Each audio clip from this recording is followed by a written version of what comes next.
All right, let's dive into this morning. Sound like you guys had some great ahas and great discussion. I was delighted to hear that. So let's jump into this. So what you're looking at right now is probably the overarching model of my life is this right here. And if you notice that one of the things that I do is I cram things onto one sheet of paper. So you're thinking, man, why do you do that? and I do it because I read a book many years ago about super learning. And one of the things that it said two things, it said a lot of things. It said two things that struck out at me, and I wrote them in my journal, and I get it. First is, do you notice how easy it is to remember the words to songs, right? 5 years later, you hear a song. And in my case, 20 years, 40 years later, you hear a song that you haven't heard, but you heard it then and you can't help it. You remember the words. And it was instructional to understand that putting music to things that we want to remember, a really great idea. Second thing it said that was life transforming for me was that we remember things in snapshots. And so it said that if you want to remember something, don't have multiple pages. If you want it to easily go from you understanding it to absolutely remembering it and internalizing it, put it on one sheet of paper. So I put things on one sheet of paper.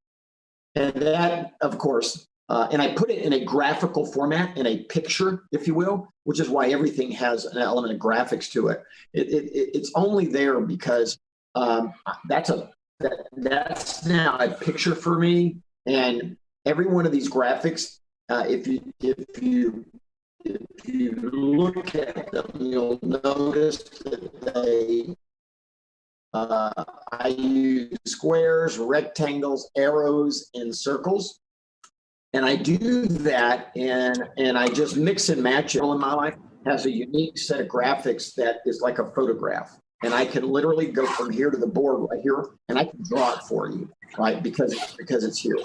And the only point I want to make to you this morning as we get started about that is that if you want something to drive your life, you're going to have to remember it. You can't just go, that's a cool idea. It has to be something that you, as they say it, you memorize it, you internalize it, and then you make it your own. Right? So it's kind of these three steps of you memorize, you internalize, and then you customize over time. Does that make sense? Okay, so let's dive in. So you notice at the very top of this, I put the concept of leadership, which is mission, vision, values, beliefs, right? Mission, where am I going? Vision, what my life's going to look like, and what the world's going to look like on my way to accomplishing my mission, right? Legacy statement, meaning at the end of my life, what do I want to be able to say? And remember, mine was no regret. What do I value? What are my beliefs, which means what are the rules I'm following? And the last one is perspective, which is where am I today? Does that make sense? All right, so that brings personal leadership to your life.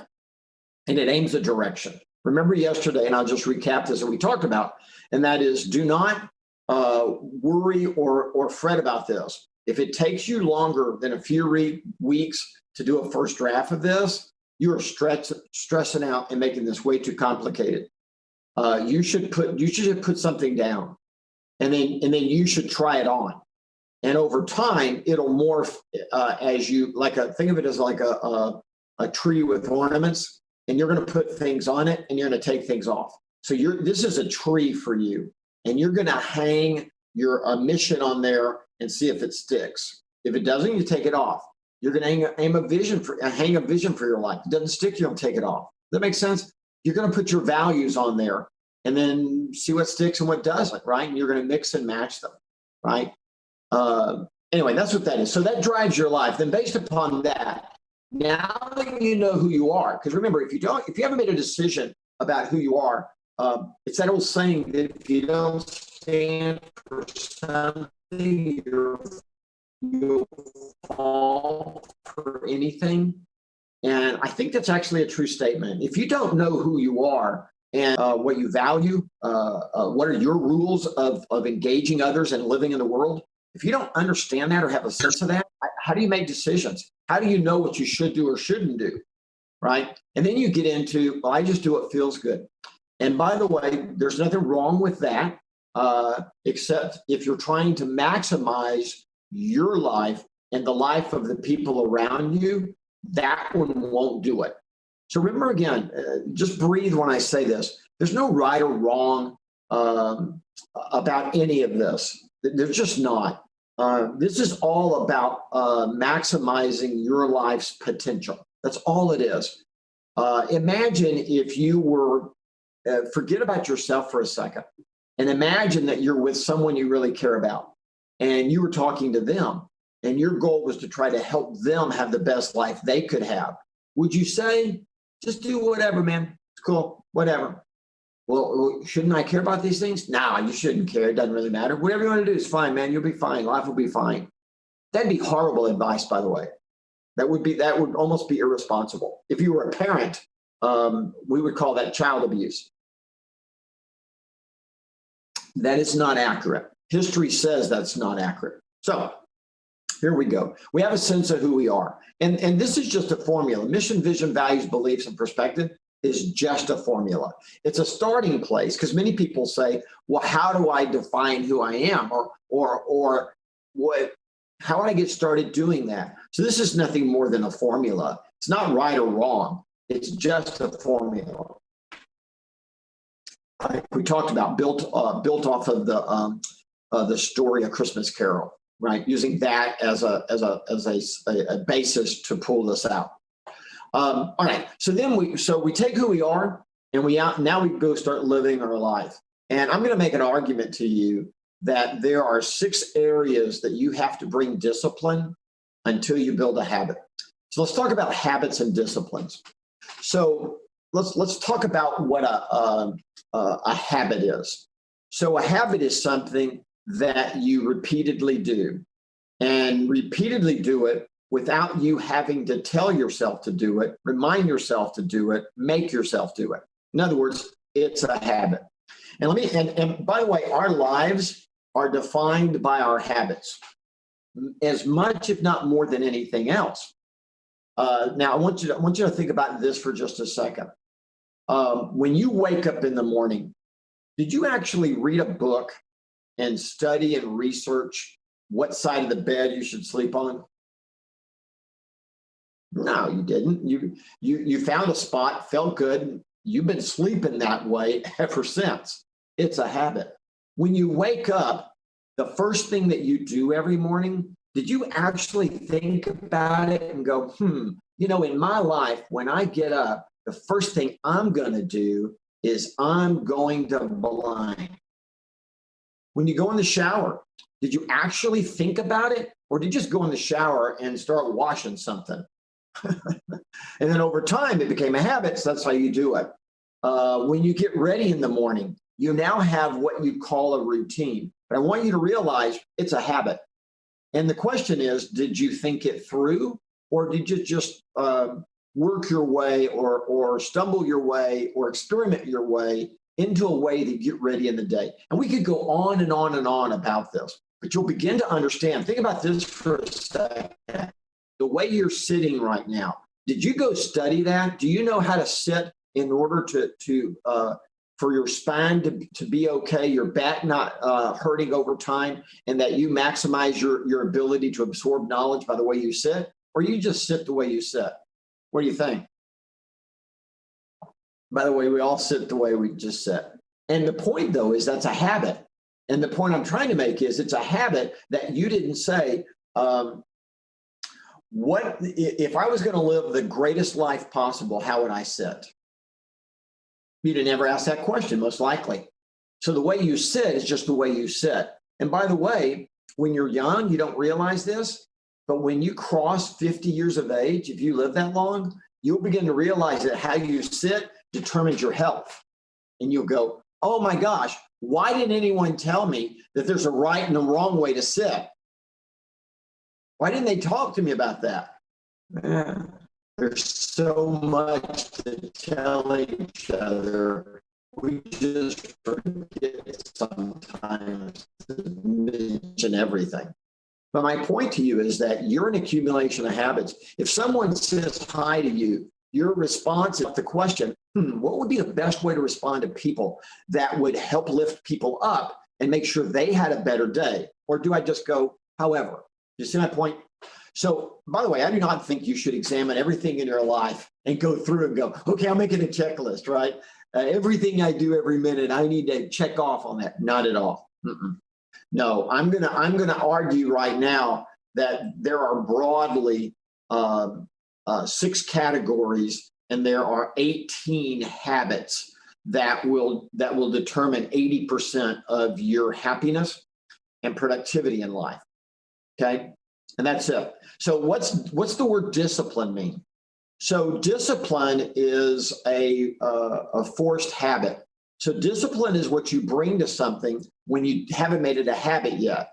So we say we're going to discipline ourselves, and well, I'm not talking about the punishment. I'm talking about the concept of I'm going to bring a forced habit until it's a natural habit. And the thing about discipline is that sometimes when you see you want to build a habit, the first thing you do is you look for a way to provide discipline. A simple example is a lot of people that can afford it, they go hire a personal trainer to come to their house, or they go to the gym, and depending on what they can afford, they do it in a group, right? Or they do it individually. And they do it for 2 reasons. One is they enjoy the company, but number 2, they do it because now that trainer is going to provide 45 minutes of discipline until you have a habit, right? My trainer right now, we're not meeting because of COVID-19, but I've trained with him for years and years, and he was asking me how I was doing. I'm going, I'm doing good. I have a habit. And the reason he still comes is because in order to push my body, I need somebody to spot the weight, right? So I can maximize weight in certain areas. But other than that, it's now a habit. It feels weird if I don't exercise, and it feels weird if I don't exercise in that manner. And that's when you know that you've gone from using discipline in order to do something to using habit to get something done. So when things matter to you, right? If you have a pet, you should feed the pet, by the way. Now, here's the question. How are you going to make sure that you feed the pet properly every day? You're going to randomly feed them, right? Every day, the dog or cat just looks at you and goes, is it time yet? Is it time yet? Is it time yet? Or are you going to create a habit for you and the dog so that every day you ensure that you feed the dog the right amount of food, the right kind of food at the right time, and the dog can count on you and understands that and actually has formed a habit themselves. That makes sense? All right, let's dive into this. So the first area is what I call self-discipline. The second area is the spiritual discipline. Then we have physical, time, money, and then personal growth. So we have bringing discipline to yourself in a couple of key areas. And then at the bottom, we have growing. And in the middle, we have 4 big areas: spiritual, physical, time, and money. So let's go through these. So the first one is bringing self-discipline to your life. And notice there's only 3 habits in each one. There might be 5, there might be 7, or the 80% of what you need to bring real power to yourself. So the 3 habits under self-discipline are the reality habit, the mindset habit, and the productivity and persistent action habit. So it's the reality habit is get real. right? Now, we talked about this yesterday, right? We talked about being accountable versus victim. Did you see what I did? I did the graph thing, didn't I? I went accountable, victim. Did you see what I did naturally? Because it's in my mind. I know exactly what it is, right? And by the way, why did I do it? Because being a victim holds you down. Being accountable lifts you up. Oh, wow, he does think about stuff. That's interesting, isn't it? Yeah, so the question is, if you want to be a powerful person, the first habit you have to have is get real, meaning when you're in a situation, get real. What is the situation? What is the reality of it, right? It's basically the first step of the accountability process, right? If you go back and look at what an accountable person does first, more than anything else, is gets real. They acknowledge the situation. Because by the way, like we talked about yesterday, if you can't acknowledge where you are, no change can happen. The first thing you have to do is be able to say, this is where I am. This is the situation. Okay? So that's the reality habit, get real. The second one is the mindset habit, which is set your mind, right? Focus your mind. It's basically the focusing habit. Jay and I wrote a book about this called The One Thing. And in there, we talked about this, right? What's the one thing you can do such that by doing it, everything's easier and necessary? Focus. The ability in a moment to go, that matters, I'm going to focus on it. And we call that the setting of the mind, mindset. The last one is the proactivity and persistent, which is take action and don't give up. So think about this mantra in your mind around self-discipline, right? And that is, get real, set your mind, take action, don't give up. Get real, set your mind, take action, don't give up. Got it? Get real, set your mind, take action, don't give up. Get real, set your mind, take action, don't give up. Got it? And by the way, that's how you have power. Think about the power that causes when you say, I know what's going on. This is what I want to do. I'm taking action, and I'm not stopping. There was a lot of research done by Angela Duckworth, and she wrote a book called Grit. And Jay and I actually referenced her research in our book, and because it's important work. And the reason why she called it Grit, best life possible, is don't give up. It's the last one. Be persistent. Don't give up, right? Get real, set your mind, take action, don't give up. Get real, set your mind, take action, don't give up. And it's a mantra. Do you see how it goes? It's a mantra. It's a mantra. And after a while, it actually becomes who you are. And people begin to identify you as someone who is accountable. You're an accountable person. You're always realistic about situations, right? You don't try to create a false sense of what's going on. You can set your mind. You're going to take action, and you're not going to give up. Got it? So the second one is the spiritual disciplines, right? And again, it just depends on your orientation in life. If you think you're a physical being having a spiritual experience, that's one thing. If you think you're a spiritual being having a physical experience, that's another thing. In my life, again, remember, this is just about me. In my life, I've accepted that I'm a spiritual being, and I'm having a minor physical experience.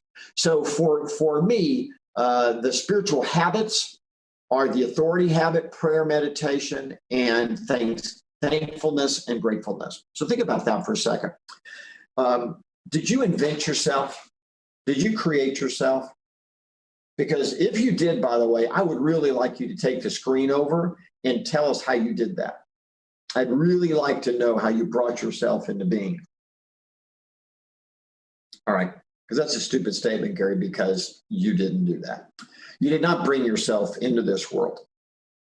Okay, something did. And I remember when my son was really little, and he goes, I don't believe in God. And I went, all right, cool. so where'd you come from? And he goes, you and mom. I'm like, cool. Where'd we come from? And he goes, you came from your parents. I'm like, yep, cool. Where'd they come from? He saw how this was going. So then he changes gears and he goes, you came from the universe. They came from the universe. And I went, cool. Where'd the universe come from? And he goes, oh man, came from, I think he said like the stratosphere. And I went, that's awesome. Where did that come from? And he goes, I don't know. And I said, that's where a spiritual person meets God. When you get to a place where you say, I don't know, that's what a religious person means when they believe in a God or an omnipotent being, right? Or just omnipresence, right? In other words, you did not create yourself. You did not create this planet, this atmosphere, this stratosphere. You didn't do it. Something did it. Someone did it. And the religious quest is simply a quest for you to answer the question. Now, a lot of people go, I don't need to answer it. Right? Again, I've had lots of conversations with a person who would classify themselves as an atheist, right? And he says, well, I don't believe in any of that. And I go, well, what do you believe in? And they go, well, I believe in science. And I go, love that. Where did science come from? They don't have an answer. They never do. And I'm trying to trick anybody. I simply go, so I get it. So understand that an atheist says, well, science is all there is, and science created science. And I go, okay. Didn't know you could create yourself, but I got it, man. And a religious person says, no, I accept that there's some sort of a divining, power in the universe. You're right. And remember, when you look at all the great religions, they're all talking about the same God. They're just talking about a different prophet, right? It wouldn't matter what, right? The Christian would say it was Jesus. And the Jewish faith would say it's Abraham. And you with me? And then there would be Muhammad. And they would literally, every great religion would say, right? The Mormon faith would say it's John Smith. And they would literally, but they're all talking about the same God. They never reference a different God. They just reference a different prophet. And it's just interesting to understand that. So the authority habit is just acknowledging that you did not create yourself. So go find your relationship with your authority. The second one is, which could be a journey and a quest for you. And then ultimately it just becomes a habit. And that is, I'm very clear that there is something else responsible for me. And then the second habit is prayer meditation. Prayer meditation is simply a way of communication, right? A way of communicating with whatever you believe is your authority. So it's nothing more complicated than that, right? Back in, now think about habit. So in the case of prayer meditation, the best and smartest thing to do, the most effective thing to do, let me say it that way, is to find a trigger to prayer or a trigger to meditate. Okay. And we're going to get back to stress management. We're going to flip it and talk about meditation a little there as well. But the trick there is that form a habit of prayer, right? And it could, when you're a child, your parents drill it into you, right? We pray at every meal. We pray in the morning. We pray at night. There you go. 5 times a day. Boom. Right?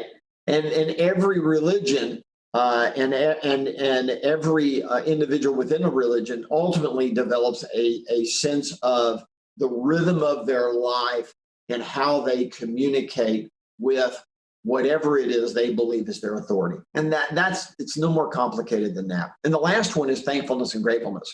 And that is, if you didn't invent yourself and something or some power did, then the only way that you should approach life is thankful and grateful. Thankful for the life that whatever gave it to you, and grateful for the opportunity, right? Thankful that it's there and grateful. And it would seem very, very weird for again, remember, this is just me. You're just listening to my self-talk. You're my psychiatrist, and I'm on the couch, and I'm just talking to you about what I think.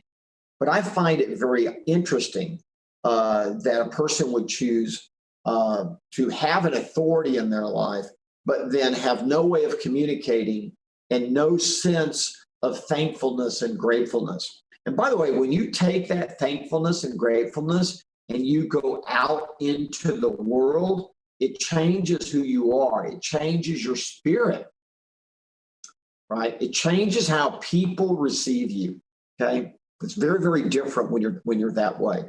It's really one last statement, that is, if you look at all the great religions, in fact, I worked on a book with my spiritual mentor years ago. We ended up never publishing it. But one of the things that came out of it, of the research that stuck with me, that really kind of transformed the way I thought about things, is I realized that every great religion has love at the heart of it, but it's not self-love. It's the love for others. Every great religion has that. And when you think about it that way, you go, wow. They're not talking about you loving yourself. They're talking about how you exhibit love to other people. All right, so the third area is physical. So the way I kind of think about it is, if I don't take care of my body, where am I going to live? That's kind of what I say to myself. Right. So we used to have two snails when our son was growing up, and we named them Sneaky and Nosy.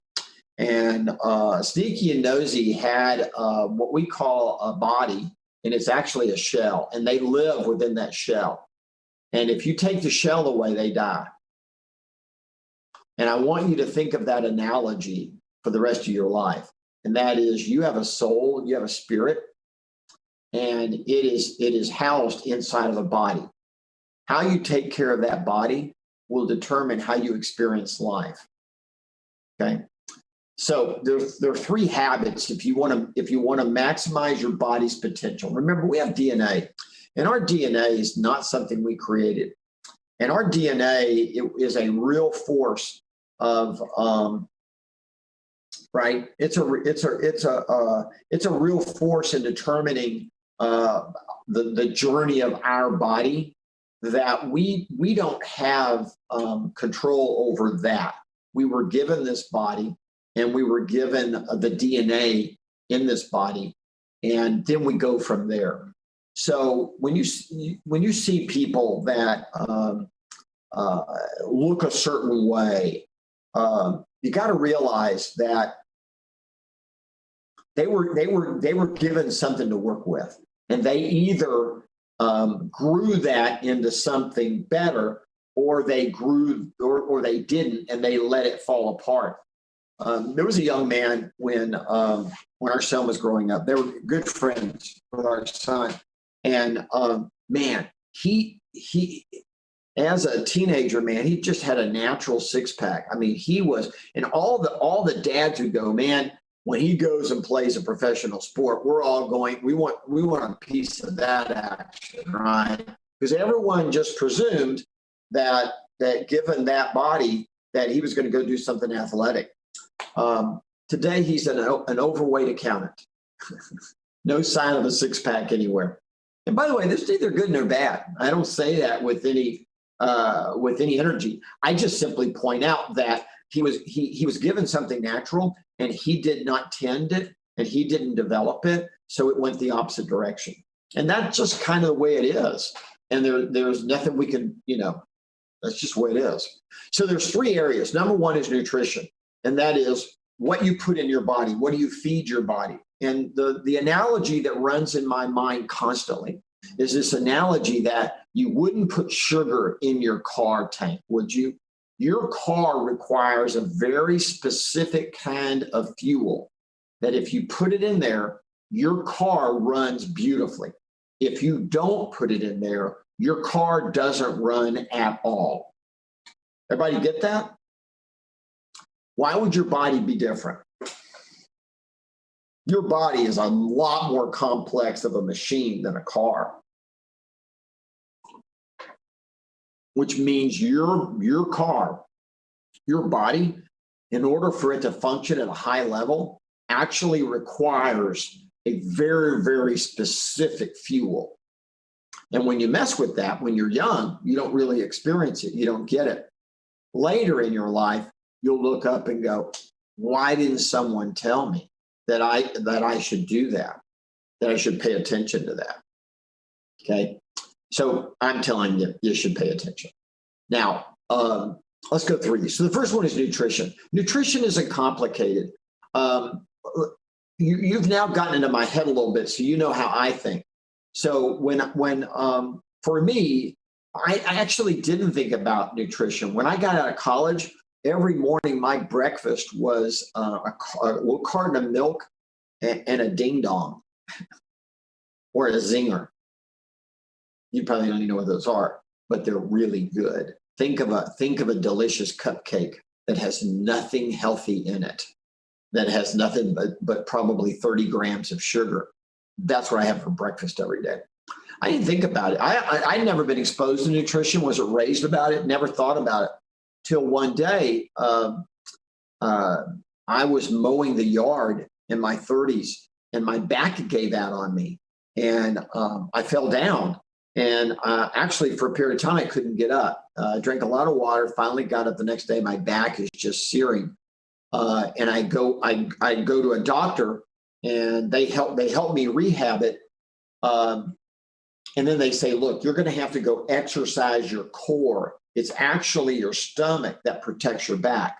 You're going to need to go and work on your body and strengthen it and strengthen your physique in order to protect your back. So then I started exercising. So I'm just telling you in sequence. So the next thing that happened to me, and that was my beginning of exercise, by the way, and my journey trying to understand exercise. With nutrition, I started going to a doctor for a physical in my late 20s, and they immediately diagnosed me with high cholesterol numbers. And cholesterol is I'm going to just talk in layman's terms. It is a substance that can clog up your artery, okay, and block the flow of blood, which is what would cause a stroke or a heart attack, which, by the way, is one of the major killers of humans, more so than COVID-19, by the way. So they identified that my DNA naturally made lots of cholesterol. So in numbers, mine was like 280, 285, which, by the way, is the wrong number. It's massive. It's massively high. So they put me on a statin drug, which immediately dropped it down to around 200, 210 or whatever. That was kind of acceptable for a young man. I went on with my life and actually never researched it. I didn't have curiosity, oddly enough, about it then in my 20s. And then in my 40s, all of a sudden, my legs started shaking, and they started shaking uncontrollably. And I couldn't stop it. And I tried heating pads, I tried massage, I tried ice packs, I tried everything. And my doctor tried everything. They even went in and they sent me to a neurologist, and nobody could figure out what was causing it. And so I fired my doctors. And I went to a new doctor that my wife actually recommended. And he interviewed me for about an hour. And at the end of the hour, he goes, "You ever seen that ad, Gary, about statin drugs? And at the end of about how it can help your heart and cholesterol. And at the end of it, it's in real fast language, it says, and blank percent will suffer muscle fatigue, muscle pain, blah, blah, blah, blah, blah. And I went, yeah. He goes, Tag, you're it. He says, you're one of the lucky 0.001% this affects. Oh, wow. So he took me off the drug and my legs calmed down. My cholesterol went back to 285, which, by the way, is a killer number. That number kills you in time. And so he tried different statins, and each time my cholesterol was lowered back to around 200, which is still a little high, by the way. And my legs would calm down. My legs would start going into this again. And you could see my leg. You would see my calf, and my calf would literally be doing this, right? And it would be shaking like this. You could see it through my pant leg. And finally, I just didn't know what to do. And I got curious, right? So I started. I started researching it, and I came up with my own diet and exercise plan around the heart and around cholesterol. And so I implemented it for about maybe 45 or so days. And I had a physical, so I went back to the doctor, and he did my cholesterol numbers, and my cholesterol numbers were incredibly low. Like my, all of a sudden, I'm like 160 something, which, by the way, is now in the range of does no harm to your heart. And he goes, oh my gosh, he said, this new statin is working better than all the others. And I said, Doc, I'm not taking a statin. He said, what are you doing? And I said, I just created a diet for myself, and I created an exercise program around my heart. And here's the interesting thing about the medical community. And by the way, God bless doctors, but listen to this. Not one doctor or physician or neurologist, not one of them, not any of them that ever talked to me, never once mentioned diet and exercise as medicine. Not one. And he was an amazing doctor. He was amazing. He was the doctor that diagnosed, if you know Lance Armstrong, the cyclist who had cancer. He's the one that diagnosed and discovered that with Lance and helped Lance through that. I mean, this guy was amazing. And by the way, he had no answer. Never taught. And by the way, he said, just keep doing what you're doing. That's working really well. Just keep doing it. It showed no curiosity. Well, now I'm doing research on it, and I begin to understand that basically we eat for our heart. Okay, this is what we do. I'll just go to the chase. There's a diet plan called the Okinawa Diet Plan. And the reason that's important is because the Okinawans live longer than anybody else. As a community, they live longer than any other group of people. Now, I'll save you having to read the book that's this thick. The answer is they do a couple of things. Number one is they live on a mountain, and they walk down to the bottom of the mountain daily in order to fish. And the basis of their diet is whole grains, beans, and fresh fish, fresh cold water fish. And that's the basis of their diet. And you can look at all the diets, you hear all of the different ways that people lose weight. And if it works for you, absolutely do that. But weight loss and eating properly don't necessarily have to be the same thing. I mean, they're not necessarily the same thing. One of my dear friends who he was just always overweight, great guy, he was just overweight. And I hadn't seen him. We played in a rock band together, and I hadn't seen him in a long time. And I called him up. I just started thinking about it. I called him up and I said, man, you should come play in our band. And he lives in Dallas. And he goes, really? I went, yeah, how are you doing? I just thought about you. You should come play in the band. And we reconnected, and we've been very tight ever since. But when he showed up, I didn't recognize him because he'd lost like 100-some pounds. Literally walked in, and I had to, right? I said, what'd you do? And he says, real simple. Weight loss is just calories in, calories out. So I just picked the calorie amount that I needed in order to lose weight. And then I sat down and figured out what I could eat. So get this, his breakfast was peanut butter put inside a fruit roll-up. Okay, guys, you should be chuckling. There's nothing healthy about a fruit roll-up. There's nothing, nothing at all, by the way. But here was his point. His point was it has the right number of calories. And oh, by the way, weight loss has nothing to do with nutritional count necessarily. It just has to do with the amount of calories you put in your body. So there you go.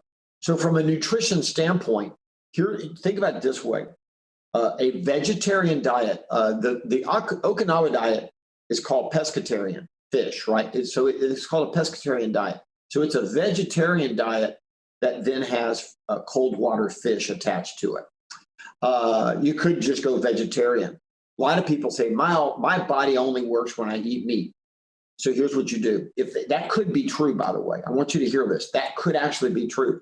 So what you need to do is go test your blood and see if the way you eat has your cholesterol levels at the proper level. And if it does, keep eating that way, because that's how you measure it. That's the judge of whether that's working for you. The research says that the overwhelming majority of people will do that naturally simply by eating vegetables, right? Basically green leaf legumes, which is beans, and then whole grains, right? Quinoa, brown rice. And if you need to, then you add either, if your body receives it well, you can add red meat, or you add fish. That makes sense? And that's kind of it. I mean, that's basically it's not complicated. Just right now. Here's an interesting thing, and that is, if you weren't raised on eating vegetables and cold water fish, the first time you do it, right? If you were raised on, beef tacos and loaded pizza and Cheerios, if that's just kind of the way you've eaten, or really awesome, amazing hamburgers or whatever, you're going to start eating. You realize that you have actually set your taste buds. You've set your palate, meaning that when someone gives you a plate of grilled vegetable, you're going to eat it and go, I eat this. This doesn't taste good, right? Now, I have no idea if gas tastes good to a car. I have no idea. What I know is that it needs that gas in order to run at its highest level. So all I'm saying to you is it takes about 66 days to change a habit, meaning that on average, 66 days. For some people, it takes longer to change a specific habit. For some people, it takes less, which means you have to provide discipline until it becomes a habit, which means with food, you have to provide a discipline until your palate and your taste buds change, right?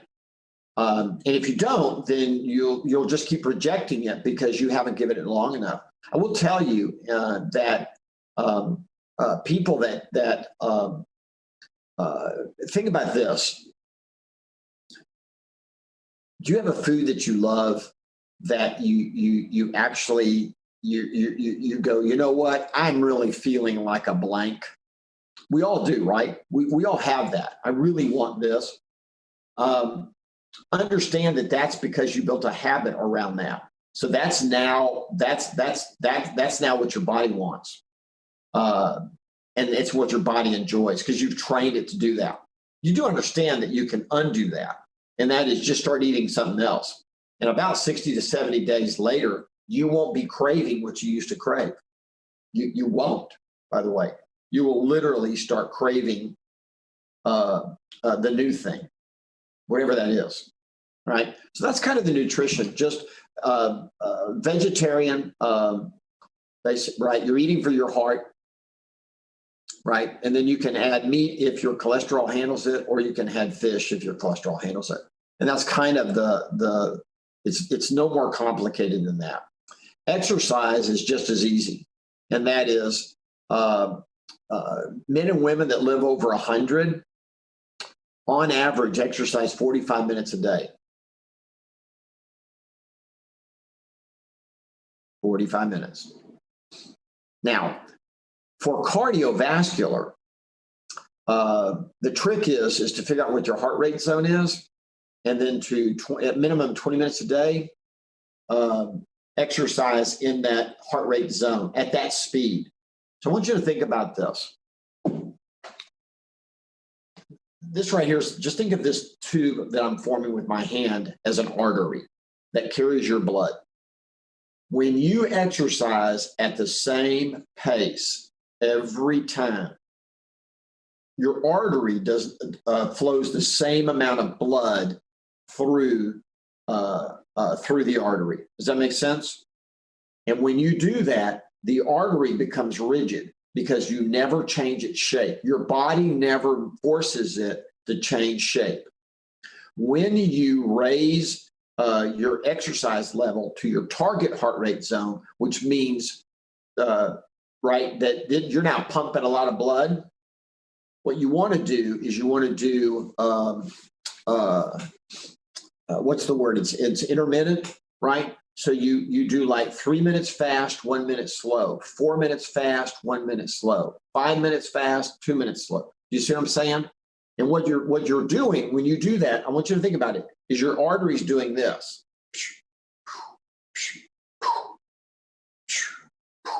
And you're literally forcing it to be flexible. That makes sense? And that gives your body the best chance if you ever have all of a sudden a surge of blood. Remember, you can have a blocked artery and never die if you never get off the couch. Why? Well, because you never increase the blood flow, right? Usually, when someone has a heart attack, they've stressed their body either emotionally or physically, and they're now pumping more blood than they were pumping. And there's an obstruction in the artery that when they pump that, it blows out the artery because it backs up and blows it out, or it clogs it. The blood knocks down the cholesterol off of the artery and blocks it, and now there's no blood coming to it. And bam, we have a heart attack, or we have a stroke. Got it? So with exercise, it's real simple. We simply we make sure that we exercise 45 minutes a day. We make sure that we do a minimum of 20 minutes on our target heart rate zone. And we make sure that we go alternate between fast, slow, fast, slow, fast, slow, fast, slow. So it's 20 minutes minimum. I do on average about 30 minutes of cardio a day. And then I do 30 minutes of strength training. And the strength training is really all about bone density. So the reason why you are strengthening your body is, one, so that it's strong and that you have strength, right? You have strength to fight off something, an illness, disease, or a strength to heal if something gets broken, right? I don't know if you realize this, but if you live long enough and you're not in shape, you can die just because you fall down and break your arm. Right now, at your age, if you fall down and break your arm, no big deal. Doctor sets it, a few months, cast comes off, you're good to go, you're off and running. If you live long enough and you're not in shape, I had a relative who died. They fell down and actually broke their arm, and it killed them. And by the way, they were in an elevator. They just fell down. Now think about that for a second. That sounds wild, doesn't it? So here's the thing. The thing is, When do you start caring about all this? At what age do you go, oh, okay, because kids don't die, so I don't have to worry about it. So I'm only going to worry about it or think about it at a certain point. Do you hear that? What age is that, do you think? No one ever talked to me this way. I was never exposed to any of this. My parents never mentioned it once. They didn't mention exercise. They didn't mention nutrition. And I have wonderful parents, and we had a wonderful life. They never talked about it. No one ever brought it up to me, right? Right now, you're building habits, and if it doesn't feel weird, if you don't exercise for 45 minutes a day, you know you don't have the exercise habit. And if it feels weird for you to eat healthy for your blood, then you know you don't have the nutrition habit. And the last one is stress management. And stress kills. I want you to imagine your body as a rigid body, as a rigid building. And all of a sudden, a hurricane starts blowing on that building and starts hitting it. In time, that building is going to topple over. But I want you to notice that engineers and architects who understand that there's a likelihood of a storm coming where they're going to build this building, and they build it with a foundation that actually is flexible. So the building, if you watch them in a storm, what do those buildings do? Do they stand still? Yes or no? They don't. They actually flex. They flex. And that's why the people are safe and the buildings are safe. So I want you to think about stress management. Stress kills. It's really interesting. I had a strange experience with this. I'm an internalizer, and I'm a natural clincher, meaning that I actually went through life believing that the way to focus was you bend down and ground your teeth, or you clenched your stomach, or you clenched your fist, or whatever, and that's how you focus. That's not accurate at all. That's not. That's not. And I was behaving that way. And the problem is when you do that, think about this. You could clench your hand so tight. Don't do this. You could clench it so tight that when you finally release it, man, it hurts like crazy. I mean, it really hurts. That's your body. And so what happens with people is they deal with stress by clenching, and then they go to alcohol or they go to pills, because when they unclench and unwind at night and their body relaxes, it starts hurting. Doesn't hurt during the day, it hurts at night. It hurts at night because they put their feet up, right, and they start hanging out and relaxing, and now it starts hurting. So they go grab alcohol or pills in order to relieve the pain. But they're not solving anything. They're just masking it, right? The condition is still there, and that condition ultimately can kill you. So how do you protect yourself from that? Well, it's been scientifically proven that stress management, right? You learn how to de-stress. So here was my experience. So I was having that problem, and I ended up going to a woman who she was a biofeedback specialist. I'd never even heard of what that was. I had no idea what's a biofeedback specialist. It's called biofeedback, biological feedback. So understand that your body runs hot and cold. When it's stressed, it's hot. When it's not stressed, it's cool. Your body, okay? You have hot spots. So what they do is they take you in and they hook you up to your hot spots on your body, electrodes, and they put into a machine, and then they turn it on, and the dial immediately goes like this. Excuse me. Uh-oh. Allergies. The dial goes like, right, it goes like this, and it has a sound. So you go in a room, they sit you down, they hook you up, they turn it on, and the dial goes bang, which means you're running hot, which means you're stressed. And whether you know it or not, because this could be so normalized for you. I didn't even know it.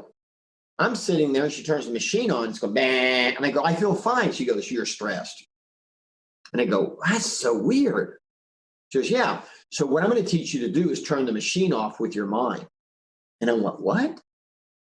What do you mean? She said, yeah, I'm going to teach you to do that with your mind. I'm going to teach you to chill out. Now you know where the phrase came from. When people go chill, what they're saying, that's actually a scientific concept, which means relax, which means let go, right? Chill out. And so I went weekly, I sat in a room by myself, they turn it on, and then I got really good at my mind chilling out and turning that thing off. And I could literally turn it off, and then I could turn it back on, and I could turn it off. And then I watched how that happened, right? And I got really good. And what I was doing was building a what? A habit. The habit of meditation. Because the way you chill out is you relax. And you basically learn to do that, right? And I have learned now that I get in a stressful situation and I immediately trigger and it goes, you're hot, chill out. And I don't have a body temp anymore. I don't have a machine, but if we did it, I already know what we would find. And that is the machine would be off. I would be cool. I am cool, by the way. You get it? So be cool. Learn to be cool. Learn to chill out and build a habit around the ability to do that. Meditation is a concept to get in front of it. So basically to live chill, to live cool. Does that now make sense? And that's what meditation's about, right? Because when you think of meditation, you think about me shutting my eyes and going, right, whatever. You could do that. That's one form. I'm not going to go through all of the different ways you could do it right now. But meditation isn't complicated. But it does take practice, and you won't be very good at it at first, and your mind will wander, right? Try to hold on to one single thought for 5 minutes. Good luck with that, by the way. And it's really interesting because your mind will start to wander, and you won't even realize wander till you go, oh my gosh, I'm not thinking about what I was supposed to think about. Get back to that, right? And it takes time to get to that. But that's kind of what meditation is. You know, with kids that need help with this, they created it into games. So the kids go in, they hook them up to the electrodes, and it's a video game. And it has a boat or a car or a plane, and you race the machine. But the only way you're going to beat the machine, the car only goes when you're cool. When you're hot, the car stops. So you would think that you're going to race and you're going to go, I'm racing. It's just the opposite. The race car driver that wins this race is like this. Look like they don't even care. And yet their car or their plane is flying, right, fast. And you all of a sudden, you make a new connection. And that is, oh my gosh, chill is to relax. Speed is not this. It's pretty interesting. So those are the 3 habits: nutrition, exercise, and stress management, right? And again, if you don't naturally do these things, you're going to have to go find a discipline. You're going to have to find something that disciplines you to do it until you naturally now can take it over and it's a habit for you. The next one is the time discipline. And there's 3 concepts here: playtime, pay time, and organization time. This is just the way I look at it. But if I think about my life is usually can be looked at around 3 areas. And that is, I'm either working, playing, or getting ready to play or work. Does that make sense? And that's why I think about it. So the first habit is the playtime. And people always laugh and they go, what? What do you mean playtime is the first habit? And my response is, look, man, you should go to your calendar and you should literally block out an entire year of playing, right? Days off, weeks off, long weekends or whatever. and literally block out all the time you're going to go play. And then you just work in between. Now, what do you think most people do? What do you think? No, they do the opposite, by the way. They actually go in and block out all their work time. And then they go, man, I haven't taken a day off in 3 weeks, right? I haven't taken time off. I haven't taken a vacation in months. And you go, well, did you block it out? Did you plan to do it? And you realize they didn't. So this is when your planner, your what they call your daily planner, your weekly planner, your monthly planner. This is why those are important to you. Okay. And using your phone as your planner is a bad idea.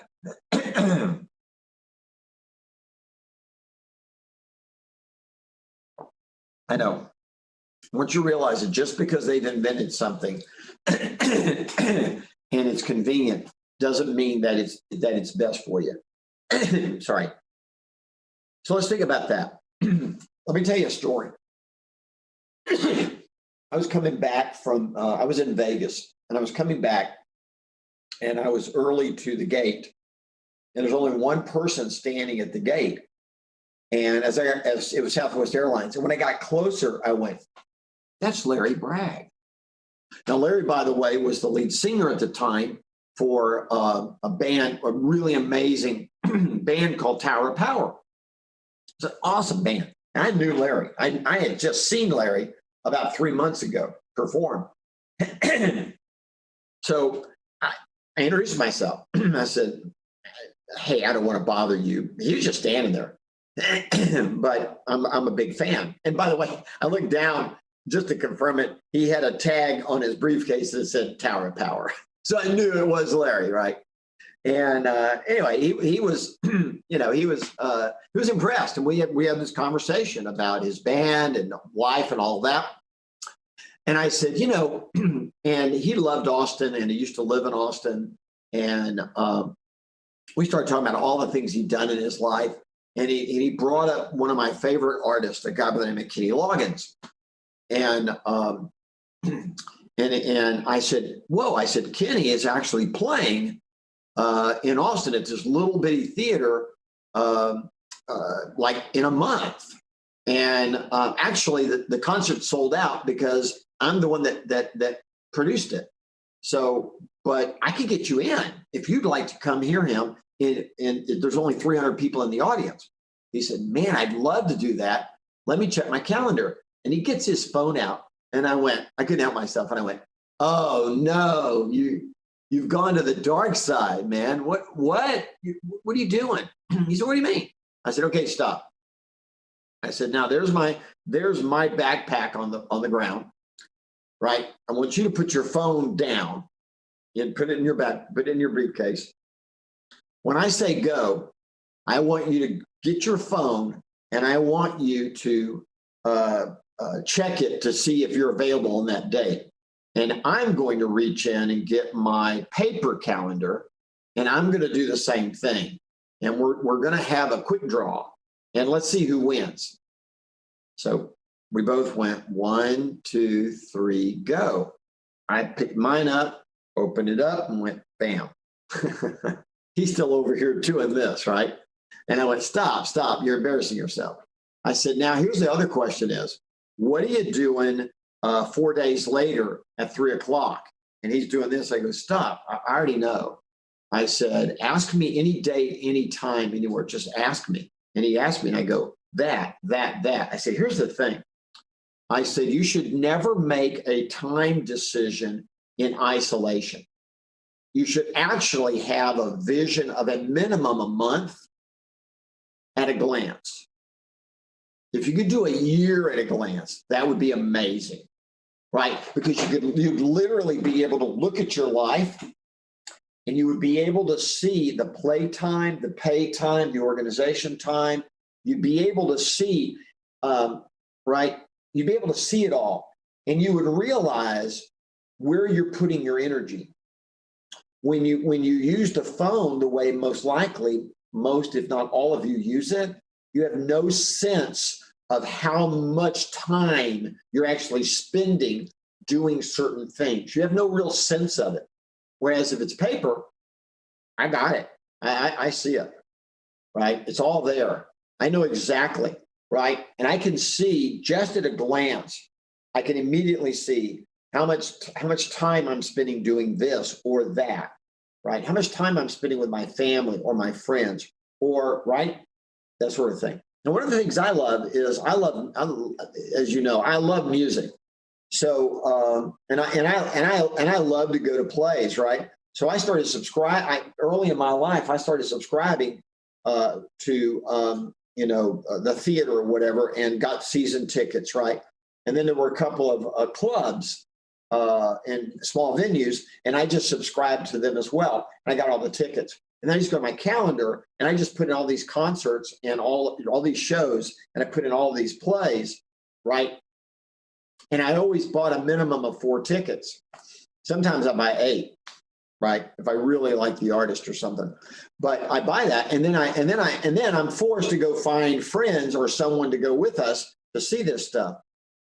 I have an immense social life. I mean, I could be going to a concert or a play literally every week. Sometimes I would, I would go to San Antonio and see the Van Halen reunion tour, and then turn around, hop on a plane, and go to New York to see Tom Petty the next night. I mean, that was my life, and I'm going with my friends or family, right, to do those things. And I have the time because I pre-planned it, because I intended to do those things. So for me, playtime is not an optional thing. Playtime is guaranteed. I'm gonna do that, right? Because all work and no play, makes you dull. So I put in playtime first, and I would encourage you to do the same thing. And one of the keys about time is, if you erase it, you must replace it. So you use a pencil, and remember, your calendar is a proposed use of your time. That's why it's called a planner. A lot of people call it a calendar, and they think of it, and they only put in appointments they have with other people. They don't put appointments that they should have with themselves. They don't think of it as thinking about how they plan time. And you don't want to plan every minute. That's just weird. All you do want to do is you want to plan the key things around play and the key things around work, right? And from a work standpoint, you only need to really plan out about the first 4 to 5 hours of the day. And it needs to be the first. And the reason, because you're the most productive in the hours after you wake up.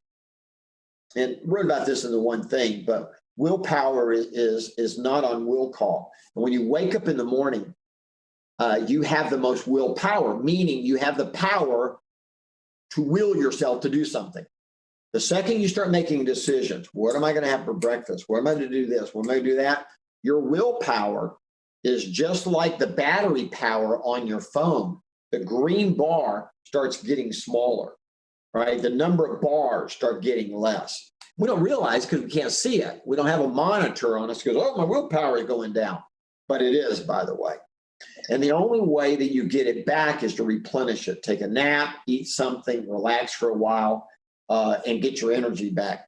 So when you wake up in the morning, you've already done all of that. You got up, you exercised, right? You had breakfast, you're rested, you're energized. At that moment, the first 4 to 5 hours of the day should be your I would say that 80% of all success in life and professionally occurs within about a 4-hour period. Do you ever think of it that way? Now, I'm not saying you only work 4 hours a day. What I'm saying is that you are so focused for 4 hours. After that, you don't have to be focused. And the reason is because you've created so much activity and energy that you get pulled through the rest of the day. You don't really have a choice. You spend the rest of the day taking care of all the stuff that you caused to happen. That makes sense. So you got your play time, and then you got your pay time, right? Now, I threw something in there that we didn't talk about, and that was exercise. And that is, it's been proven that the best time to exercise is going to be in the morning.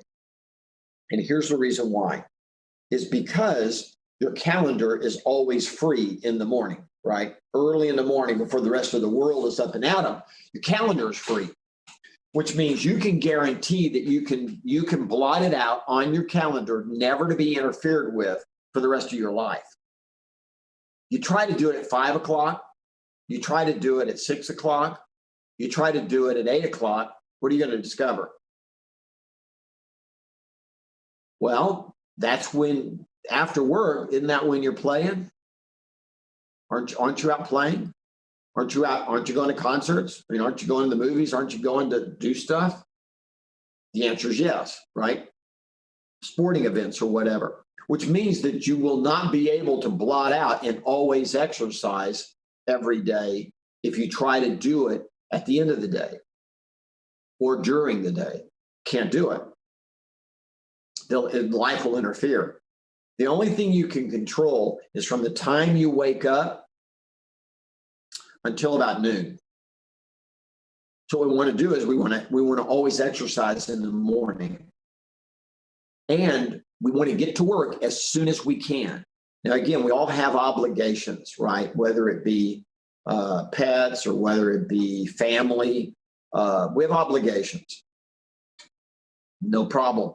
Take care of those, get it done, get to work, right? And don't ever start your day later than 9 o'clock. Ideally, if you could start your work day by 7:30, that would be ideal. 7 might be better. When I got out of college, my work day started at 6. I was at the office at 6. And I would call people. I started calling at 6:30 in the morning. And my line was, good morning, I hope I didn't wake you up. Now, by the way, half of them would say, no. I'd say, awesome. Good morning, right? Here's what let's talk about. Half of them, no, would say, well, actually you did. And I would say, it's a script, by the way. I'm so sorry, I'll just take a minute. Okay, so we're going to have a mental vacation for just a second here. I'm going to teach you something.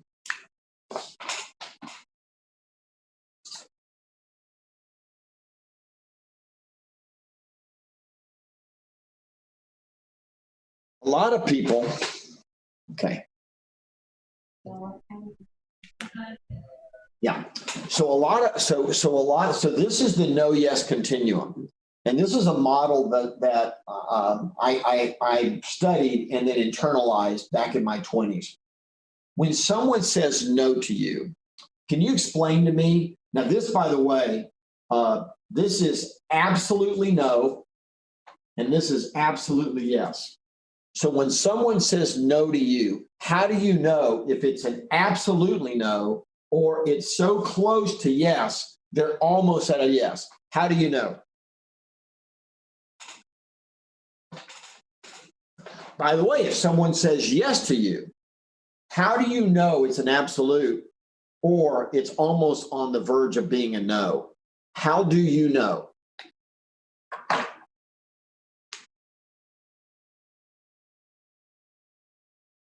You don't know, by the way.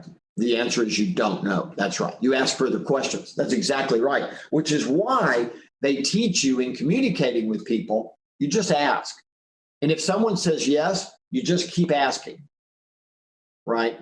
What I mean by that is you then begin to verify the yes. Make sense? That's by the way, in business, that's why they say you ask 5 times. Now, that's just a concept. In real practice, you don't always do that. But the point I'm trying to make to you is that when someone says no to you, it could be right there. It could be almost a yes. It could be a heck no, not ever. And this isn't happening, right? And it's the same with yes. It could be an absolute. It could be this. How do you know? And the answer is you just keep asking. Okay. Anyway, just a sidebar. All right. So playtime, pay time. So what's organization time? So organization time is you making an appointment with yourself. And that appointment is, when am I going to plan? And again, a lot of people think that planning slows you down, because planning is not taking action on something. But the reality is that planning always speeds you up, because it gives you clarity on exactly what you should do.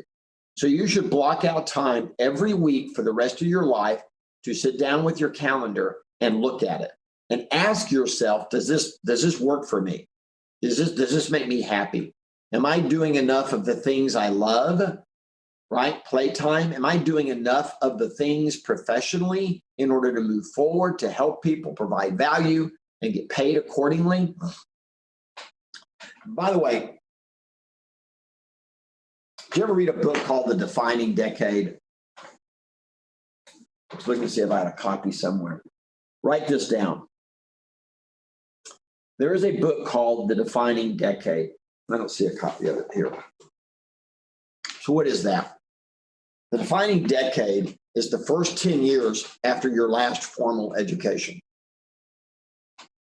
Whenever you get done with your last formal education, whenever that is, your defining decade is the next 10 years. And this has been researched and verified. And here's the weird thing. I want you to listen to this real carefully. It will define, that 10 years will define you for the rest of your life. And here's an example. Income. What you're earning at the end of that 10-year period you will have reached 80% of your job potential.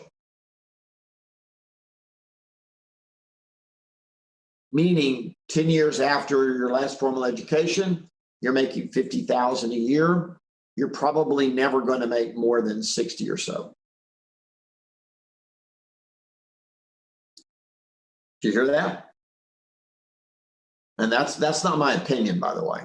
There's a book called The Defining Decade. If you haven't read it, if someone didn't give it to you, go read that book. It's a thin book. It's a very thin book, but it'll blow your mind, because you will look up and go, hold it. My first 10 years after my last formal education are not to be squandered. They are not to be squandered. Okay. Now, there's nothing magic about 10. For you, it could be 8. It could be 12, whatever it is, but it's roughly 10 years. And when we think about pay time, we think about professional time, and we think about, because the book goes into all other areas about your life. It doesn't just deal with professional financial success. But when you think about it, you realize that's what it is. Which means you want to progress in your industry. So look at Gary Keller. When I was 25 years old, they made me the vice president of the company. The most successful company in the city. What had I defined about myself? You got it? There you go. And again, I've employed hundreds and thousands of people in my lifetime, and I can verify for you that when someone comes in, a job has a pay potential, and when someone comes in that matches that, that's what you pay them. So what you want to do is you want to rise through as far as you can get at something. This gets back to mastery. Now you understand why we talked about it. Because if you come out of your last formal education and you pick something, and then you go, okay, I got 10 years I've got to be a master at this. Because by the way, you can pick any profession, and if you're a master at it, you will make more than enough money to be happy the rest of your life. You will, by the way, right? You will. Okay. All right. Money discipline. So I'm just going to jump on these because we're going to spend an hour on these shortly. The money discipline is three things. It's the first habit is the gross income habit, and that means go make as much money as you can.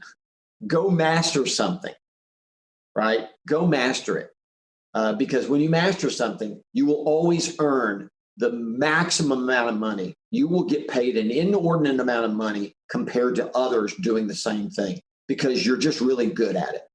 Okay. And why wouldn't you want to be good at it, by the way? You want to be that, right? And that, by the way, gives you the most amount of money to play with. So that's it. The gross income habit, go make the most amount of money you can. Number two, do not spend it all, right? 70-30 rule simply says that you should live off of no more than 70%. And you should absolutely set aside the other 30%. And we're going to talk about what you do with that 30% a little later. But the 30% is a minimum. Okay. It's not complicated. In other words, when you get out of college, live as cheap as you can. Do not go out and start spending all your money. Do just the opposite, right? And we'll talk about, when we get to money, we'll talk about that. So the last one is the value accountability habit. And that is when you go to invest your money, invest in something that either holds or increases its value, and hold it accountable to do that. So it's just this value accountability. Okay. And we'll talk about that in a second.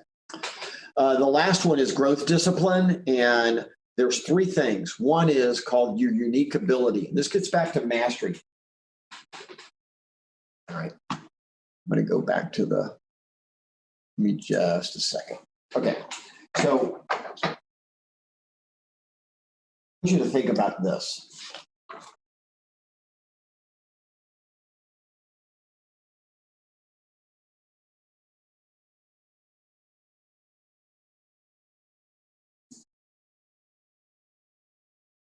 That circle right there represents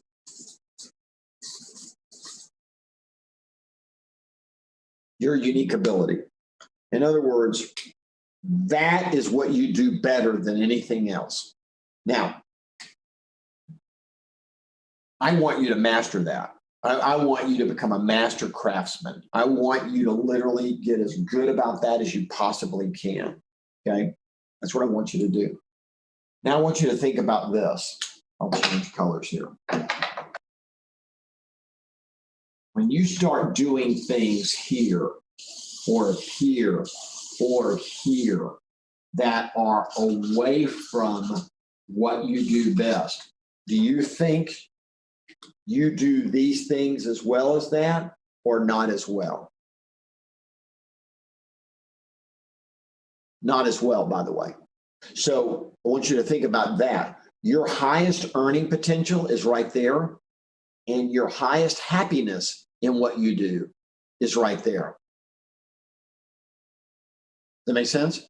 And when you allow yourself to start doing things outside of your unique ability, by the way, you're not as good at it, which means you don't help as many people, you don't provide as much value, you don't get paid as much, and you don't have as much fun. So professionally, you literally want to live in the zone. You want to master, you literally want to master that. Okay. And that's the concept of unique ability. When you do that, you're gonna absolutely have the best life possible. So the habit is always, right, develop the habit of mastering something and sticking with that. And don't be the jack of all trade.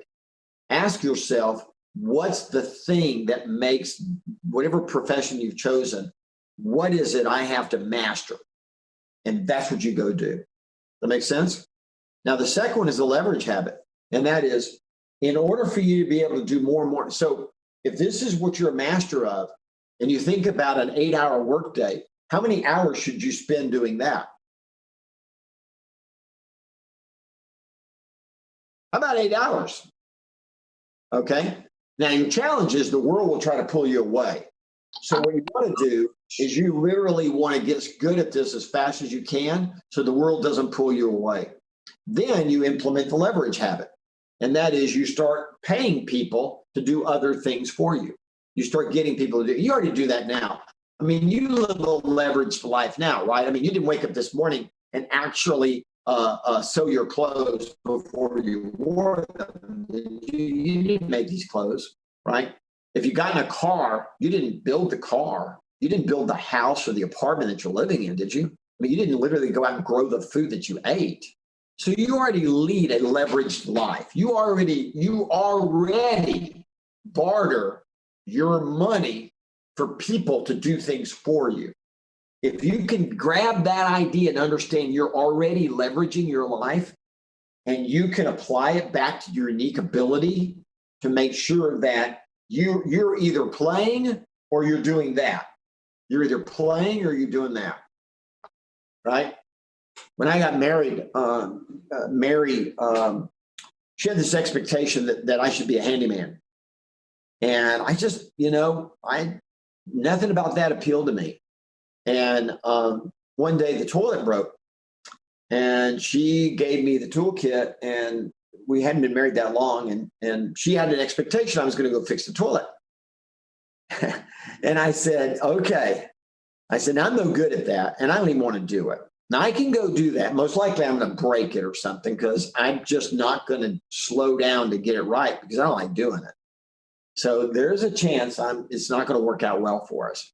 Or I could take the same hour and go back to work and earn tons of money and hire someone to come fix that, and I can take you to dinner.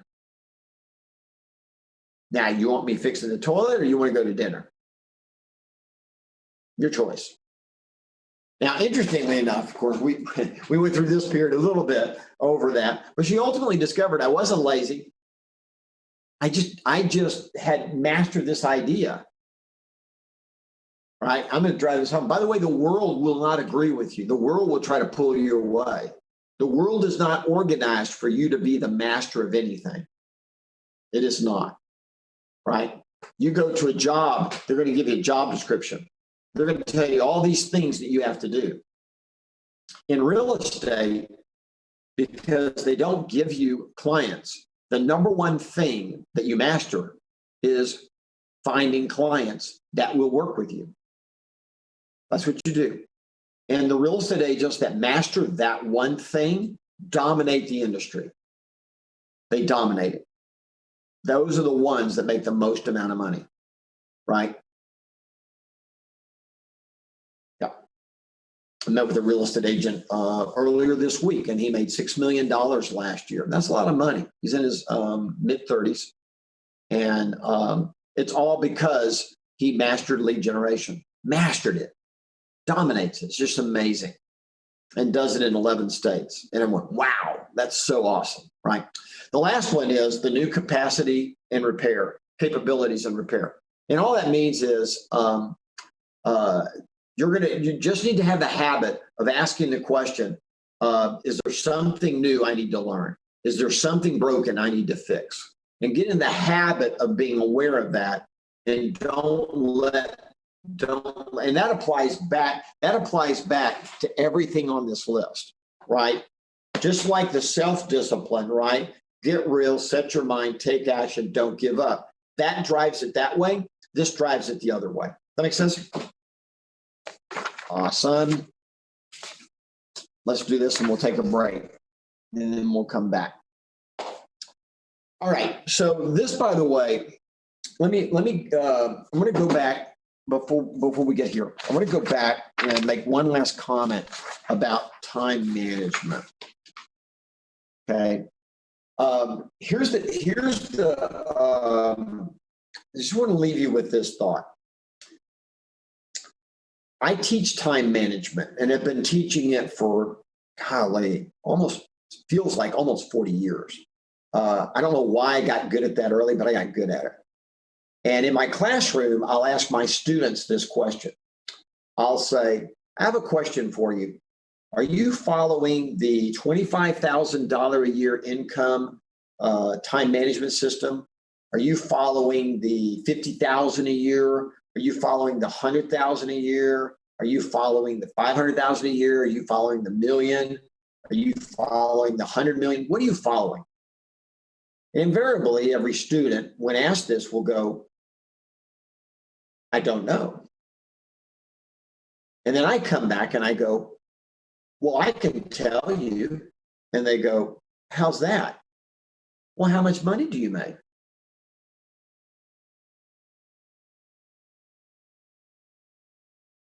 You ever heard the phrase time is money? That's why. Remember, if everyone's given the same amount of time, which they are, then how you use the time is what determines if you get paid $10,000 or 20, or 20 or 40, or 40 or 80, or 80 or 160, or 500 or a million. I mean, it's how you use time that determines everything about that. And what people don't do is they don't make that connection. They don't realize how they spend their time will determine their success at whatever it is they want to accomplish. You got to put the time in, but you have to put in the time correctly, because you can also master how to do something wrong, right? You practice doing something wrong, and that's a real problem. Like in the guitar, when I realized I was, by the way, I set the guitar aside and didn't pick it back up until I turned 40 years old. I'm 62. So 22, almost 23 years ago, I picked the guitar back up, and I started taking lessons. And the first thing I realized was I'm definitely not talented. But I said, okay, what's the one thing I can do that I can master with the guitar? And I realized that with the time that I could give it, that if I did this right, and this is about 22 years ago, if I could just practice on average about 20 minutes a day, because that's about all the time I had, what's the thing I could get good at? And I went, you know what? I can get good at rhythm guitar. I can really, if I just write, I can do that so that no matter who I'm playing with, no matter who, right, I can pick up the electric guitar and I can be the rhythm section for that person. And that's what I did.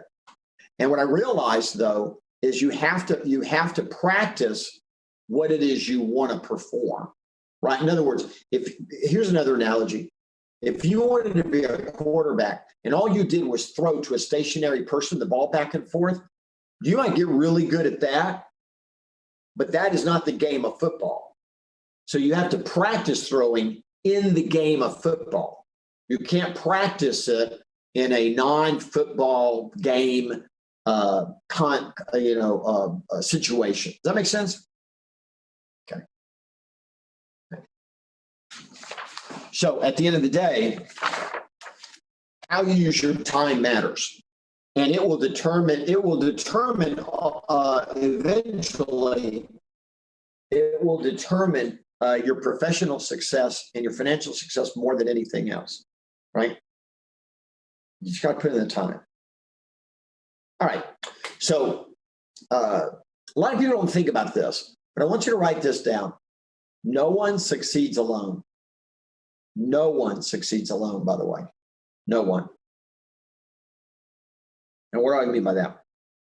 What I mean is that when you hear of success, like business people, you heard of Steve Jobs, right? Steve Jobs of Apple. But how about Steve Wozniak? Because it was Wozniak that actually built the Apple computer. It wasn't Jobs. It was Wozniak. And you always heard about Bill Gates at Microsoft. But what about Paul Allen? I mean, Paul Allen was actually, again, the engineer that was building it, right? You always heard about Warren Buffett, right? At one time, richest man in America, started Berkshire Hathaway. But how about his partner, Charlie Munger? Do you hear what I'm saying? No one succeeds alone. No one. And a lot of people would say, well, I'm a self-made person. I would say, if you're successful, you're a liar. That a self-made person is definitely one that never maximizes their potential, because there's no such thing. Nobody succeeds alone. Nobody, by the way. I still remember there was a book called The Jordan Rules. It's about Michael Jordan. And Michael Jordan, by the way, when he would play basketball, and he won 6 national championships in 8 years, by the way.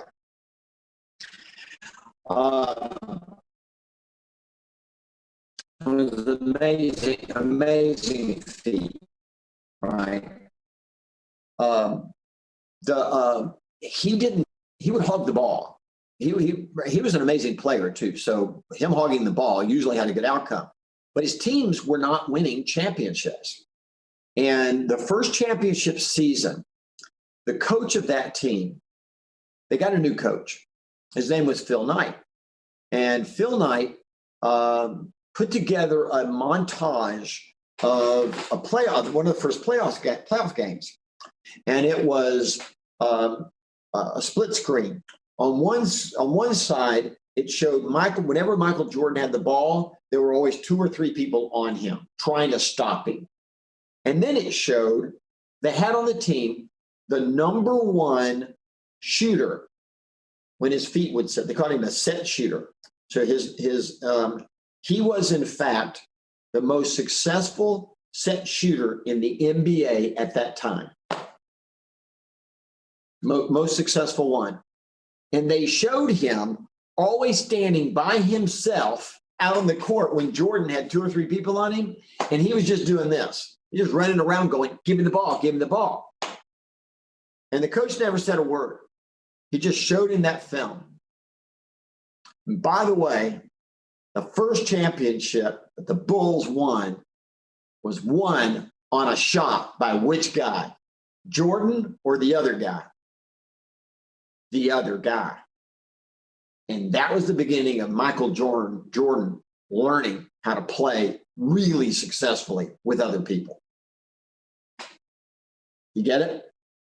No one succeeds alone. Nobody succeeds alone. Nobody. Okay? There's always a minimum of 2 people. Usually there could be 3 or 4. So what I did in my mind is, as I began to understand that, I just kind of built a simple model for relationships.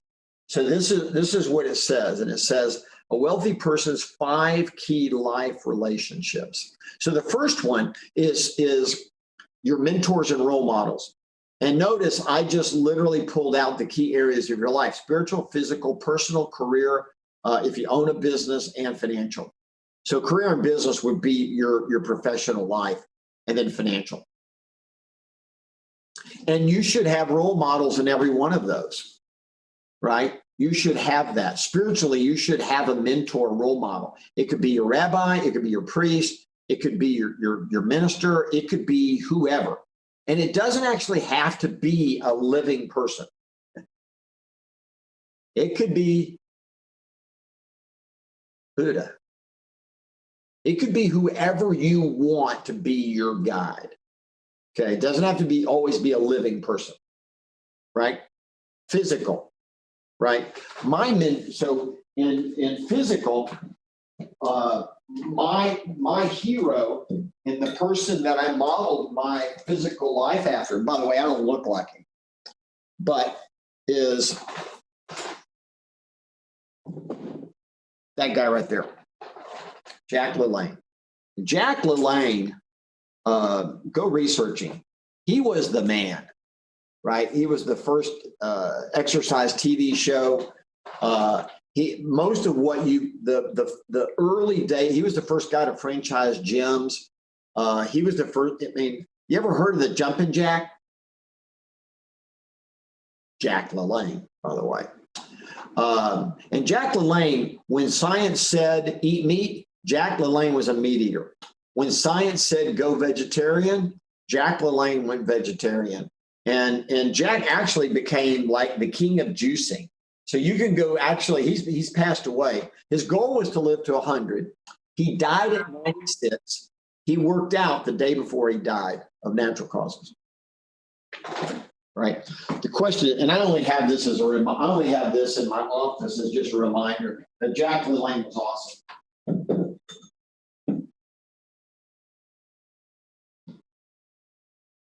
There's another guy, his name is Clarence Bass, and Clarence is still alive.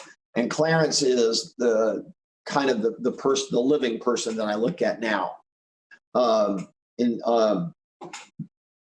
Oh gosh, you can go to Amazon and you can look for Clarence Bass books and look for his latest one, his last one.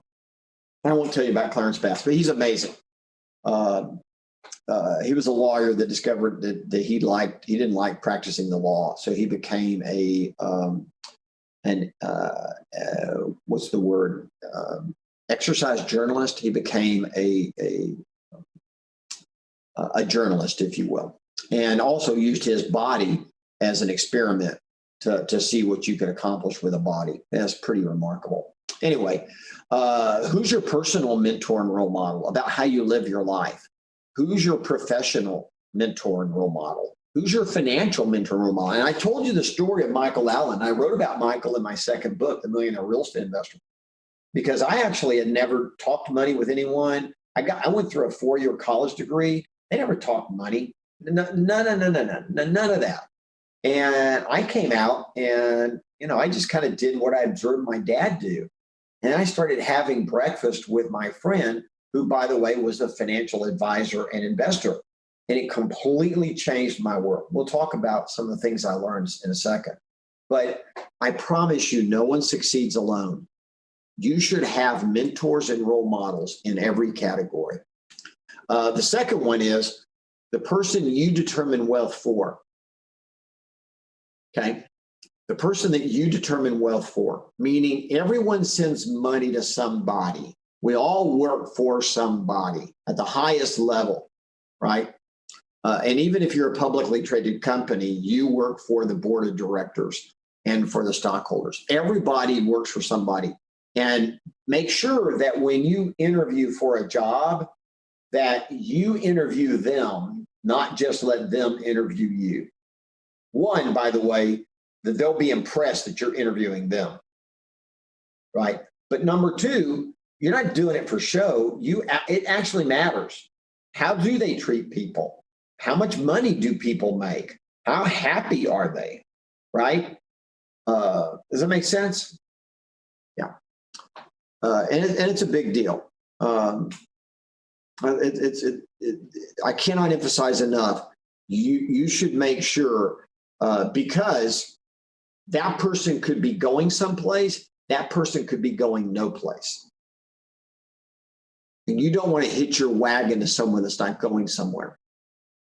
So pay attention to it. Don't just get a job. Unless you can't get any other job, then get a job, right? And that's okay. You got to start somewhere, right? But the goal is for you to become a master of that, whatever job you get, such that they either promote you, or you then go to apply for a job and they go, well, how'd you do in your last job? And you say, well, I became a master. I'm mastering this. You don't use that language, but here's what I can do. And they go, oh, we're going to hire you and we're going to pay you more money. And you go, oh, okay, now I'm where I want to be. That makes sense. The third one is your love line. And that is, in your life, there are relationships that only the word love is adequate, right? Your spouse, your significant partner, your kids, your parents, your siblings, your relatives, your friends, and your professional associates, right? The only reason why I have that there is to point out that those relationships matter to you. And you go, well, I know that. but also to be purposeful about that, to pour into those relationships, right? If you love them, use the word love and use the word love. And number two, ask, what does love do? Because love is a verb, it's not a noun. Okay. Your fourth line is what I call your financial wealth determiners. And that, interestingly enough, no matter who you look at, no matter who you admire financially, more often than not, their financial wealth is determined by no more than 5 people, 5 key people. And in fact, you can look at the wealth of those 5 people, and then it will tell you how much your wealth is. Right? Do the 5 people that you work with or report to you, do they make $10,000 a year? Because if that's true, you probably don't make a lot of money. Or are they all millionaires? And I'm just using that as an obvious example. But the point here is that it doesn't matter what your financial goal is.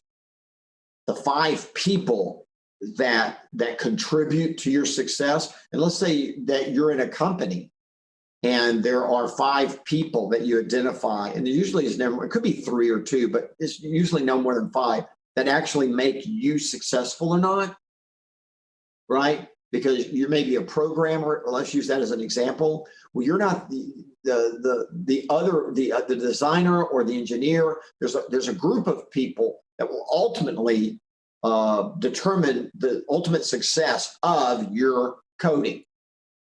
Does that make sense to you? That's who those 5 people are. And you need to be really careful, because if they're all duds, then no matter how much you've mastered, you're not going to get there. It's not going to get there. So it's not just what you've mastered and what you do, but it's the people that have surrounded you financially or professionally that will determine your success more than anything. And then the last line is your allied resources. And these are the men and women that non-professionally, if you will, in other words, they don't work with you. These are the people that work for you. The gas station people, they actually work for you. When you go to the grocery store works for you. And don't squander that. Go build a relationship. When you walk into that store, they should know you. And if they know you, you're going to get better service, by the way. And if they like you, they might even give you opportunity. So I want you to imagine when you go out into the world, and many of you already are you just going in and buying stuff? Are you building relationships? Because there's 2 approaches. You just go in and say, I get a sandwich here. Or you can go in, right? You can go in and you can actually build a relationship with those people. Right, where they wake up in the morning and they think about you, or when they see you, they want to help you. They want you to have a great experience, not just here, take it, here, next. They see you, you're not next. Right, and that's all that means. In other words, don't waste a good opportunity for a relationship. And if you spend money, that means you're supporting all these people, which basically means they work for you. And that's what that means. All right, let's take a quick break. Let me give you 5 minutes, get up, use the bathroom, and stretch.